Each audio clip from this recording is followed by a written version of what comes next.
Olá a todos, meu nome é Lívia e eu sou diretora científica do Centro de Pesquisa do HC-UFTM há 13 anos e hoje eu vou falar um pouquinho da importância da pesquisa clínica dentro do ambiente universitário e dentro do hospital. Em primeiro lugar, nós precisamos entender o que é a pesquisa clínica, quais são as suas fases de desenvolvimento. Depois, analisar qual é o papel central da pesquisa nesse ambiente universidade-hospital. Então, vamos levar em conta que a grande maioria dos profissionais de saúde, eles deveriam ter as suas ações centradas em 3 pilares importantes: a educação, a pesquisa e a assistência. E, em terceiro lugar, identificar os benefícios diretos que a pesquisa clínica pode trazer, tanto para os pacientes, para os profissionais da área de saúde, que são áreas diferentes, que são incorporadas dentro da pesquisa clínica, e a importância no desenvolvimento científico e econômico. Então, agora a gente vai iniciar falando um pouquinho o que é a pesquisa clínica. A pesquisa clínica é a pesquisa realizada com seres humanos. Então, nós vamos avaliar os efeitos, tanto em termos de segurança, de eficácia, de novas medicações, de vacinas, como aconteceu na época da Covid, de cosméticos, novos dispositivos da área da saúde, intervenções ou regimes de tratamentos diferentes. Qual que é a grande diferença da pesquisa realizada em laboratório? As pesquisas realizadas em laboratório ou em modelos animais é o estágio inicial. E a pesquisa clínica, ela é o estágio final antes da aprovação regulatória. Então, tudo inicia na pesquisa em laboratório, para depois ser testado em seres humanos, para depois ser aprovado dentro da nossa regulação e as medicações estarem disponíveis dentro da farmácia. Então, toda medicação que hoje a gente compra em uma farmácia, para qualquer coisa que seja, passou por todas essas etapas até chegar à fase final de comercialização. E quais são as principais fases da pesquisa? Ela é dividida em 4 fases da pesquisa clínica, né? A fase 1, ela é realizada com poucos pacientes, então um grupo pequeno de pacientes, 30, 50 pacientes, e que vai avaliar a segurança e a dosagem inicial de uma nova medicação. Então, essa fase, ela não é realizada em pessoas doentes, que têm alguma doença de base. Ela é realizada em indivíduos saudáveis, sem nenhuma doença. Depois que passa pela fase 1, nós temos a fase 2, que nós vamos verificar a eficácia e monitorar os efeitos colaterais.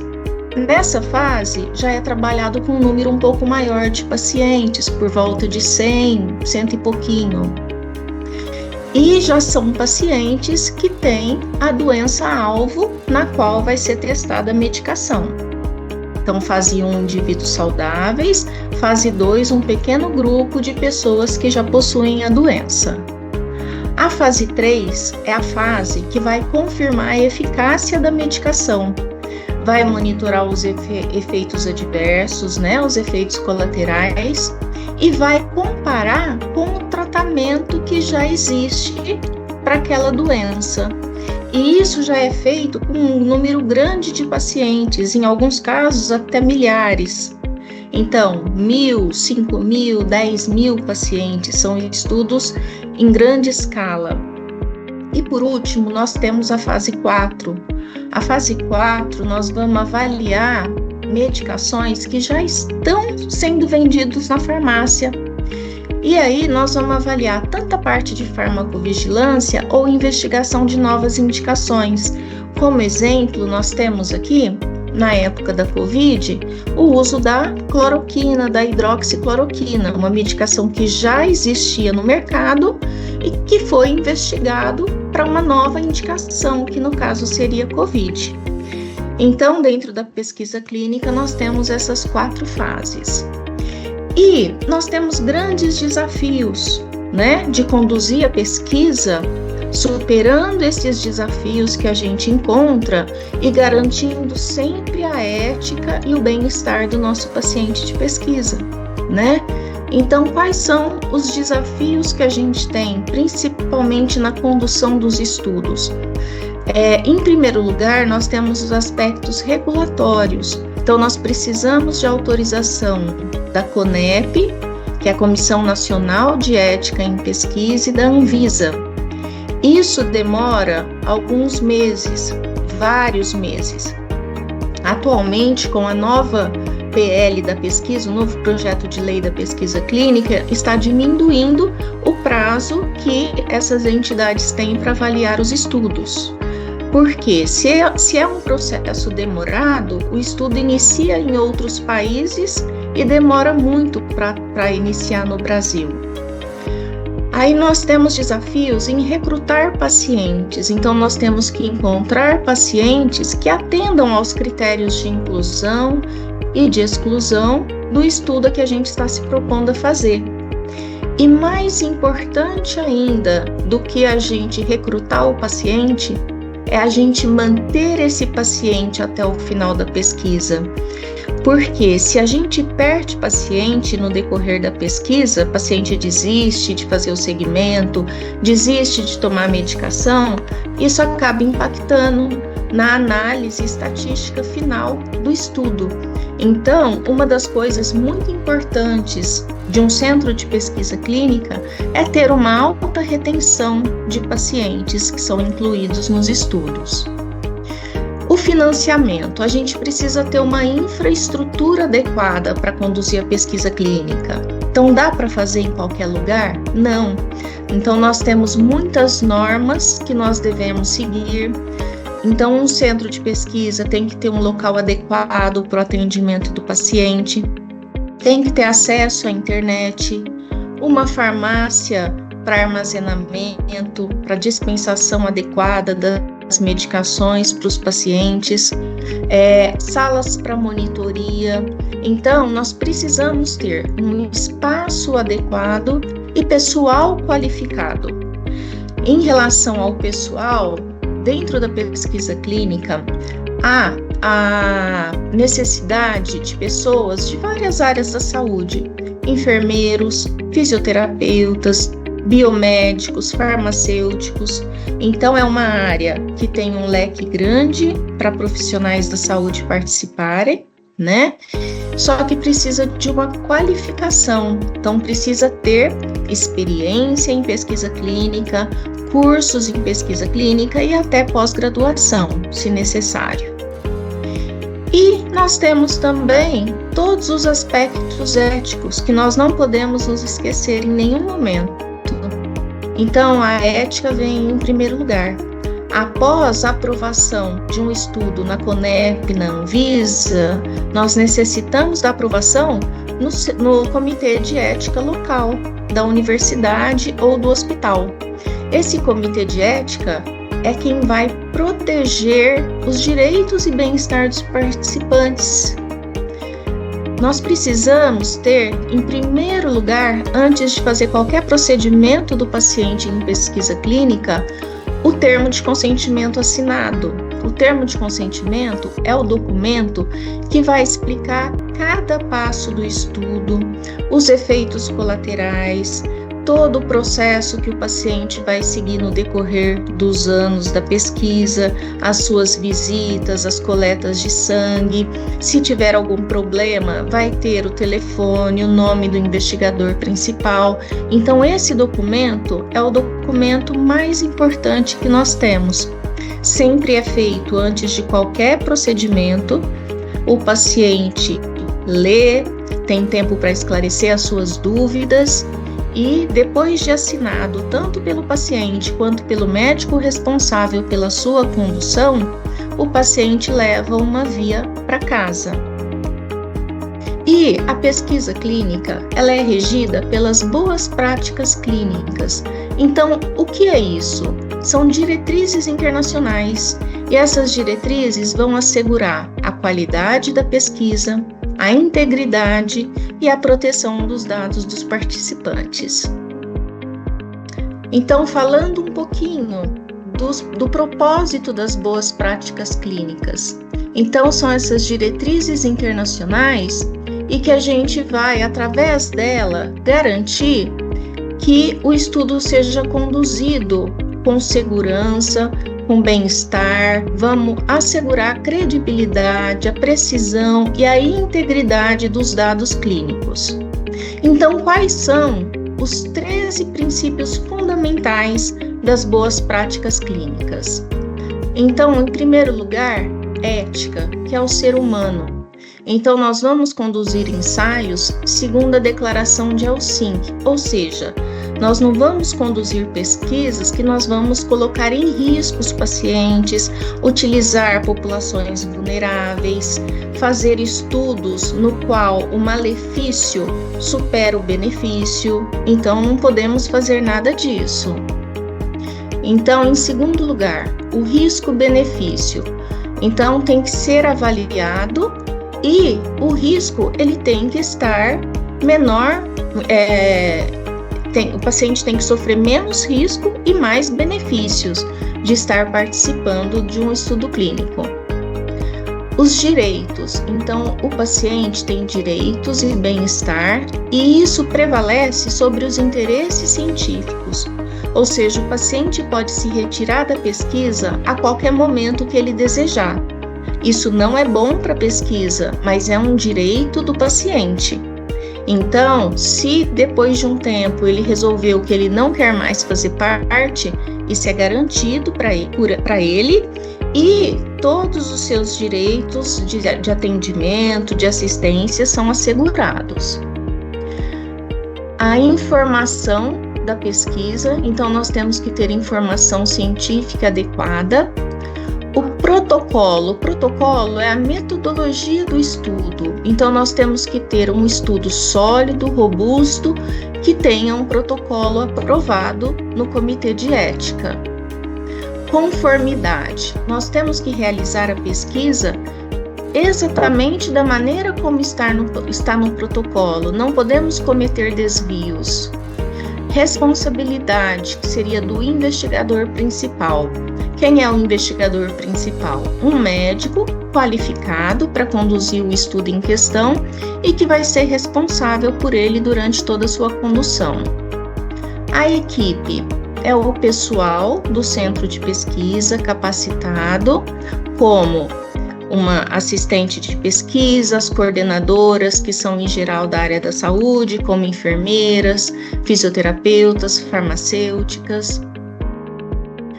O consentimento, que garante a autonomia do paciente. Então, o consentimento livre e esclarecido, ele é lido, aplicado, o paciente vai esclarecer todas as suas dúvidas antes de iniciar o estudo. Depois fala dos dados, que é o registro. Então, a informação, os dados dos pacientes tem que ser registrado e armazenado em seu prontuário. Sobre a confidencialidade, não é divulgado nome, endereço do participante, né? Então, a gente protege os dados dos participantes. Em relação ao produto, então nós vamos trabalhar com a qualidade através do armazenamento, do manuseio do produto investigacional, que é a medicação. E a qualidade dos sistemas, então nós vamos ter implementação de sistemas de garantia da qualidade. Em relação aos pilares de proteção ao paciente, para a gente garantir a ética, é o Comitê de Ética em Pesquisa, que vai revisar e aprovar o protocolo e vai fazer o monitoramento contínuo de todas as ações realizadas durante o estudo. Vai receber o termo de consentimento, vai passar pelo Comitê de Ética para assegurar o entendimento e a voluntariedade, e o pesquisador tem que relatar todos os eventos adversos de maneira contínua para o Comitê de Ética local. Em relação ao pilar da qualidade e integridade dos dados. Então, nós seguimos o que a gente chama de ALCOA-C. Então, A é de atribuível. O que significa isso? Quando eu leio o que está escrito, eu consigo atribuir a uma pessoa que registrou. Eu sei quem foi a pessoa que atendeu, que registrou o dado. Depois, legível. Então, o dado tem que estar claro, legível. Terceiro lugar, contemporâneo. Ou seja, o registro é no momento em que ele está sendo realizado. Original. Ou seja, o registro ou uma cópia, a cópia é validada, ela confere com o original. Acurado, são dados verdadeiros. Completo, devemos fazer um registro integral. E tudo isso deve ser documentado nos Trial Master File, que são pastas que a gente vai inserindo documentos ao decorrer do estudo. Em relação às estruturas, à organização, então nós temos que implementar todos esses clínicas dentro do centro de pesquisa com a equipe que trabalha, né? Essa coleta de dados, ela tem que ser de maneira correta, integral, e isso começa desde o momento que o paciente está dentro do centro de pesquisa, que a gente vai conduzir o termo de consentimento, fazer a recepção desse paciente, os registros médicos, verificar a prescrição, inserir os dados nas fichas clínicas. Então, essa boa prática clínica tem que estar implementada em todas as ações que a equipe tem no centro de pesquisa. E qual a importância da gente ter um centro de pesquisa dentro de um ambiente universitário e de um ambiente hospitalar? Porque existem centros de pesquisas que não estão ligados a uma universidade, são centros de pesquisas particulares, mas existe uma grande priorização para que eles sejam inseridos dentro desse ambiente. Por quê? Porque ele traz benefícios mútuos. Isso impulsiona a pesquisa, impulsiona a formação dos profissionais e também a inovação assistencial. Então, para a universidade, quais são os benefícios? Produções científicas de alto impacto, de revistas importantes, publicações que realmente mudam a prática clínica dentro da medicina, né? Realizados em vários países do mundo. Nós vamos ter uma formação de recursos humanos importante, porque os pesquisadores são treinados, os médicos, os profissionais da área da saúde, sempre treinado nessa medicina baseada em evidência. Para os alunos, para os residentes que também participam dos estudos, vão aprender as boas práticas clínicas. Isso traz talentos, investimentos, captação de recursos, fomentos através das indústrias farmacêuticas, de biotecnologia. E para o hospital?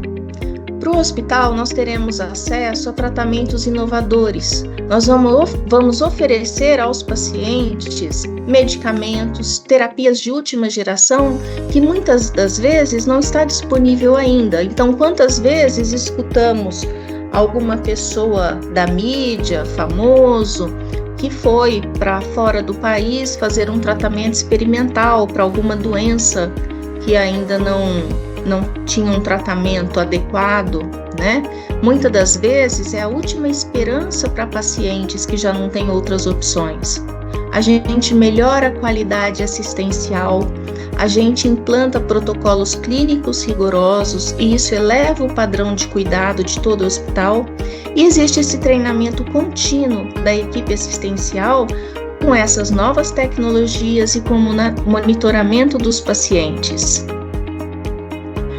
Para os pacientes, ele vai ter acesso a tratamentos, como eu falei, que às vezes é uma última opção de tratamento, Não existe custo nenhum para o paciente de pesquisa clínica, ele não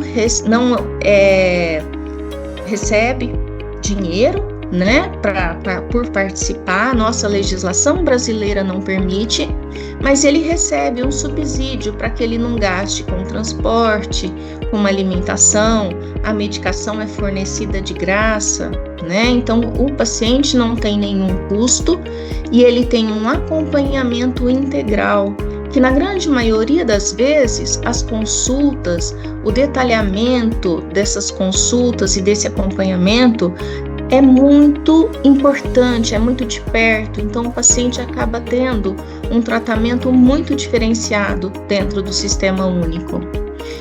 Esse paciente, na verdade, ele está contribuindo para a nossa comunidade científica. Então, é uma pessoa ativa no avanço da medicina, porque ele vai estar auxiliando futuros pacientes. Então, é um paciente que tem uma importância muito grande. Sem o sujeito de pesquisa, a gente não conseguiria fazer pesquisa clínica. Para os profissionais de saúde, nós temos uma outra área da carreira, que é uma oportunidade de destaque, de publicação, de construção de uma carreira acadêmica e científica. O profissional vai ter acesso a conhecimento de vanguarda antes de estar disponível ainda, né? Antes dessa incorporação na prática clínica, vai estabelecer uma rede de colaboração com outros pesquisadores, tanto nacionais como internacionais. E qual o benefício para a sociedade, para a economia? Então, isso traz melhoria da saúde pública, nós vamos ter novos medicamentos, novas vacinas, novas intervenções que vão impactar na qualidade de vida, impactar na sobrevida. Com isso, teremos um desenvolvimento econômico maior, atração de investimentos diretos, geração de emprego, movimentação econômica e também autonomia tecnológica, ou seja, redução da dependência de tecnologias estrangeiras, desenvolvimento local de soluções regionais. Nós temos como exemplo a vacina da dengue, que está sendo desenvolvida no Instituto Butantan, né? Então, isso traz benefícios para o país. Então, resumindo, a pesquisa clínica ela é um motor da inovação, ou seja, ela é uma ponte entre o conhecimento acadêmico e o cuidado hospitalar com os pacientes. Essa sinergia entre a universidade, o hospital, a pesquisa é muito importante dentro de um sistema de saúde avançado, ético e centrado onde? No cuidado do paciente. Então, incentivar a participação dos colaboradores dentro da pesquisa, ou como um membro de equipe, ou um voluntário, então isso é muito importante dentro de uma comunidade acadêmica e dentro de uma comunidade hospitalar. Então, para o ambiente acadêmico, tanto da universidade quanto do hospital, nós vamos ter um padrão de excelência assistencial, ou seja, a adesão, a incorporação das boas práticas clínicas eleva o rigor e a qualidade do atendimento, tornando um hospital universitário um centro de medicina baseado em evidências. Nós vamos ter uma formação de vanguarda, capacitar profissionais com conhecimento internacional. Nós vamos prevenir a fuga de cérebros e criar um hub de relevância científica global. Isso vai gerar publicações de alto impacto, atrair financiamentos e parcerias. E para o país, nós temos as melhorias dentro da saúde pública, né? Então, o acesso e equidade na saúde, que é tão preconizado dentro do nosso Sistema Único de Saúde, nós vamos poder oferecer terapias inovadoras gratuitamente, com uma antecedência no mercado, beneficiando pacientes com doenças raras, com doenças graves. Isso traz também impulso econômico e a soberania nossa também melhora, gerando empregos qualificados, fortalecendo a estrutura hospitalar. e desenvolvimento de soluções para problemas que a gente tem na saúde. Então, o que eu queria falar para vocês era sobre isso, sobre essa importância da pesquisa clínica, essa ponte que a pesquisa faz entre a universidade, o hospital e a assistência aos nossos pacientes, e que vocês possam se interessar mais pelo assunto, buscar formação dentro da pesquisa, que é uma área que cresce, uma área de oportunidades para a saúde pública em várias profissões, como a odontologia, a enfermagem, a nutrição, a fisioterapia, a farmácia. Então, era isso que eu gostaria de deixar para vocês. E finalizando, a pesquisa clínica não é apenas sobre dados, é sobre escrever o próximo capítulo na história da saúde humana. Com cada estudo que concluímos, transformamos a incerteza de hoje na esperança do amanhã. Obrigada.